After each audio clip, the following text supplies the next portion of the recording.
Hello, I am Dulce Figueroa, and this is my soapbox speech rehearsal. The U.S. has long been a place where dreams can come to life, a place of new beginnings, a place of community. It is a country built on the promise of freedom, opportunity, peace, and community. The Statue of Liberty is the perfect symbol. It declares, "Give me your tired, your poor, your huddled masses yearning to breathe free, the wretched refuse of your teeming shore. Send these, the homeless tempt-tossed to me. I lift my lamp beside the golden door." These words to many are more than poetry, but a promise, a beacon of hope and acceptance. But nowadays the beacon is dim. Nowadays the United States, a country built by immigrants, is a place of hostility and hatred towards migrants. Migrants have always faced an uphill battle in the U.S., but the last few years have been alarming and devastating.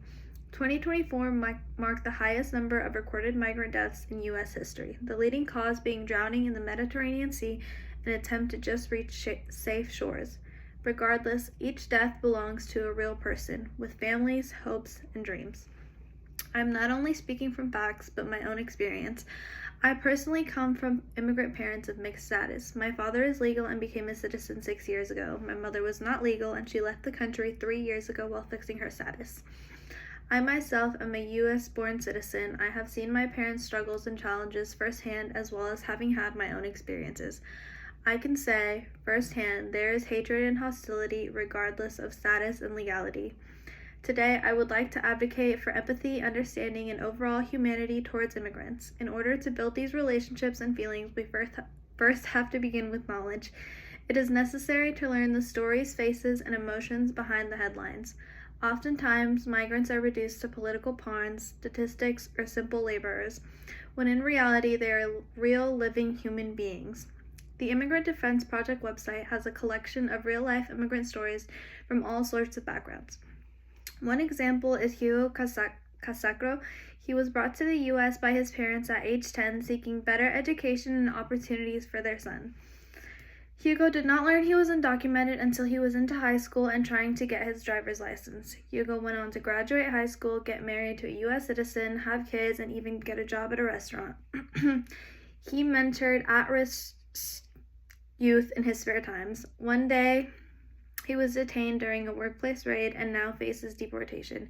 Hugo's story is not rare. It is one of thousands. The truth is, we never know the fear, the barriers, the heartbreak, or the circumstances someone faces. My own parents lived through different struggles.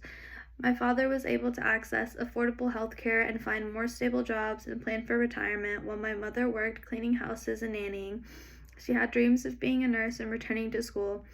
Due to her status, it was not possible, although she had the ambition. Throughout watching my parents' journey, I have learned that their worth is not dependent on their status, their paperwork, or their place of birth. It is in their dreams, their drive, and their humanity, as well as their contributions. Speaking of contributions, according to the American Immigration Council website, immigrants contribute trillions of dollars of housing wealth to the economy. They contribute billions in taxes each year, and they fill crucial jobs in healthcare, agriculture, construction, and other service industries. Lawmakers are trying to push immigrants out by calling them lazy freeloaders, while they are quietly sustaining the economy that relies on their labor. Research has shown that immigrants, especially undocumented immigrants, face more challenges due to having fewer resources, fewer protection, and fewer opportunities. Media attention has been brought to this issue more and more recently. It is important to rely on facts as well as emotion. One heartbreakingly realistic, important real-life example of immigration is the film Under the Same Moon. It captures the desperation, courage, and love that help push people to leave behind all they know in search of something better. However, media and statistics will never be enough to fully capture the hardships of life as a migrant. All the missed opportunities, the stereotypes, the fear, the effort for little to no recognition. This is why empathy matters, especially now. We all want to do better and advocate for those who cannot do so for themselves.